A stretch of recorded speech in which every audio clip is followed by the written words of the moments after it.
abrimos un capítulo en el que yo creo que todos los venezolanos, que todas las venezolanas tenemos que tomar lo que han venido planteando en el programa, porque a los efectos del derecho, eso es un principio, el principio de que el territorio es aquel que poseímos. ¿Cuál es el territorio de Venezuela al momento de su independencia? El territorio de la Capitanía General de la República. ¿Por qué esto es tan importante? Es tan importante porque un elemento constitutivo del Estado es el territorio. El Estado existe en la medida en la que hay una parte geográfica donde hay una bandera y hay un ejercicio de poder.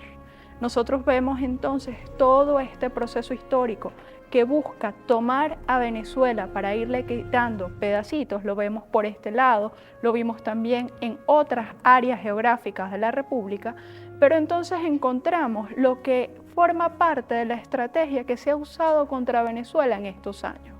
Porque si nosotros queremos preguntarnos, ¿cómo el mes de diciembre del año de la pandemia, cuando casi todas las actividades de justicia estaban apagadas en el mundo, surge esta decisión? Una decisión en la que la Corte Internacional de Justicia dice que va a conocer sobre el territorio de un Estado que no ha planteado esa reclamación, porque la Corte Internacional de Justicia es un órgano que tiene dos competencias. O entra a resolver algo que le plantean dos estados para no ir a un proceso violento, o da una opinión consultiva que le pide la misma instancia a las Naciones Unidas. Cuando nosotros vemos eso, vamos a decir, bueno, ¿qué pasó acá? Acá atrás tenemos esa fecha que citas, que es 2018. En 2018 ocurrieron dos cosas. La primera es una carta del Secretariado de Naciones Unidas diciendo que bueno, que ve que el proceso de negociación no ha avanzado y que sugiere esta posibilidad, seguida de un documento que Guyana introduce ante la Corte Internacional de Justicia. Es importante recordar eso. Entonces la Corte Internacional de Justicia existe si los estados lo piden y existe para preservar la paz y los no conflictos en las regiones territoriales. Cosas importantes para entender esto. La Corte Internacional de Justicia es uno de los organismos multilaterales más antiguos que hay en el orden mundial, al que América Latina no suele recurrir por sus tendencias imperialistas en sus decisiones. Perdona, ¿es una instancia que se funda antes de Naciones Unidas? Es anterior a la ONU, pero la ONU la va a absorber como una de sus instancias obligatorias, como uno de sus miembros fijos y permanentes. Pero tenemos que recordar que Venezuela, desde el primer momento en el que se une a Naciones Unidas, Venezuela se niega a entrar a la Corte Internacional de Justicia, porque Venezuela nunca ha permitido la posibilidad que se pique algo que, como decíamos, por derecho, por elemento constitutivo del Estado, por acuerdo nacional, por interés estratégico. Porque ¿qué es el Esequibo sino la entrada o la salida hacia el océano? ¿Qué es el Esequibo sino el territorio que ahora se ve como uno de los territorios más prometedores en materia de minerales? Eso es lo que está detrás. Entonces nosotros no podemos entender cómo esta Corte hace esto si nosotros no entendemos el momento en el que está Venezuela, que tiene dos elementos: una resistencia histórica, heroica, de un pueblo bloqueado y sometido, que se libra en todos los frentes, y el frente jurídico.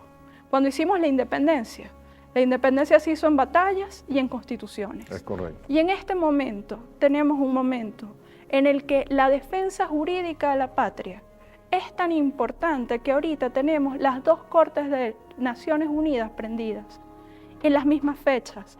2018 empieza la Corte Penal de Justicia y la Corte Penal Internacional. La Corte Penal Internacional. Qué casualidad, y las dos deciden en la misma semana. Entonces tenemos esa circunstancia que además tiene muchos elementos importantes. Un elemento: la Corte Internacional de Justicia no decide por unanimidad. Hay votos salvados que dicen una cosa tan elemental, que dicen que si un Estado es soberano, solamente el Estado puede decidir a quién le da a conocer sus conflictos. No lo puede hacer más nadie. Y dice, bueno, Venezuela es un país que ni siquiera ha venido a la Corte, que siempre ha manifestado no someterse a la Corte. Lo dijo en relación a la no ratificación de documentos. Lo dijo cada vez que el presidente de la República se ha dirigido a la Corte Internacional de Justicia. Entonces, ¿cómo se puede presumir que sí estamos de acuerdo con ese juicio? ¿Y en qué consiste esta sentencia reciente?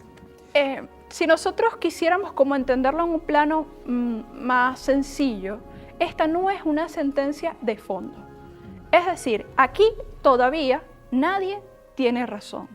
Por eso es tan importante el debate y la unidad nacional para defender nuestro territorio.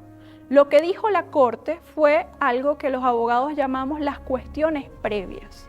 Es decir, decidió que puede decidir, que el proceso va a seguir y eventualmente va a llegar a ese momento donde va a tomar una decisión que, de acuerdo a sus reglamentos y estatutos, debería ser acatada de manera obligatoria o se generaría un conflicto internacional, que eso es muy importante también, insistimos en nuestro momento histórico, como una corte creada, mantenida para evitar la guerra, para aumentar la armonía entre una región, está exponiendo una parte a un conflicto. Porque ¿qué puede ocurrir con una decisión?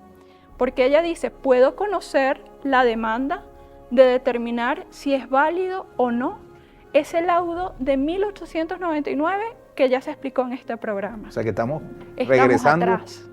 Y lo hace en parte diciendo que existe la posibilidad sobre los documentos de Ginebra de hacer ese salto atrás. Pero ese salto atrás es un poco sorprendente, porque el salto atrás es anterior a la existencia jurídica como Estado de nuestra contraparte. Entonces, ¿cómo tenemos? Porque ellos pueden decir, por ejemplo, que no han avanzado las negociaciones hasta un punto satisfactorio, pero también es cierto que Venezuela dice que ese documento de 1899 no es válido y que Guyana ha sostenido que el documento del 66 es válido.